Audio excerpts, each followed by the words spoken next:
Le ministère en charge de l'environnement, à travers l'autorité nationale de la radioprotection et de sûreté nucléaire, a procédé hier jeudi à la validation du décret portant mesures de sûreté de transport des matières radioactives. C'est un décret qui vise à encadrer le transport des matières radioactives sur le sol burkinabé, l'objectif étant de protéger au mieux les populations et l'environnement des dangers liés au rayonnement radioactif. On en sait davantage avec Fanta Ouattara.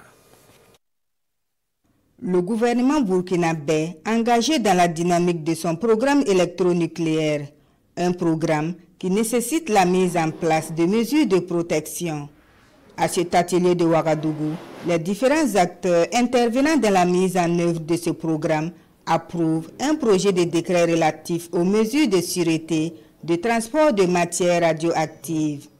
Un projet de décret qui entend réglementer le transport des matières radioactives au niveau national, et son implémentation devrait permettre au Burkina Faso de se conformer aux exigences internationales. C'est des matières qui sont vraiment dangereuses, donc il faut vraiment des mesures de sûreté donc, pour encadrer un peu les transports, que ce soit à l'international, donc à notre pays, ou à l'intérieur même du pays. Donc, ce texte-là viendra effectivement donc, compléter donc, cet effort qui est fait déjà pour permettre d'avoir des bases juridiques qui vont contribuer à asseoir donc, en tout cas, tout ce qui est important pour permettre le déroulement de ce programme nucléaire-là. Ce décret vise aussi à protéger les populations et l'environnement de toute exposition nocive au rayonnement radioactif, utilisé dans divers domaines comme la médecine, l'énergie et les mines.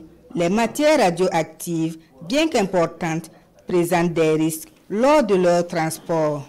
Dans la médecine nucléaire, vous avez régulièrement du technicium qui vient au niveau national pour utiliser dans le domaine de la médecine nucléaire. Alors ces matières, avant de les transporter, la matière est catégorisée. Il faut savoir c'est quel type de matière, c'est quelle catégorie, la matière radioactive et à quelle activité et quel type de conteneur il faut utiliser pour pouvoir mettre dans cette matière et le transporter au niveau national.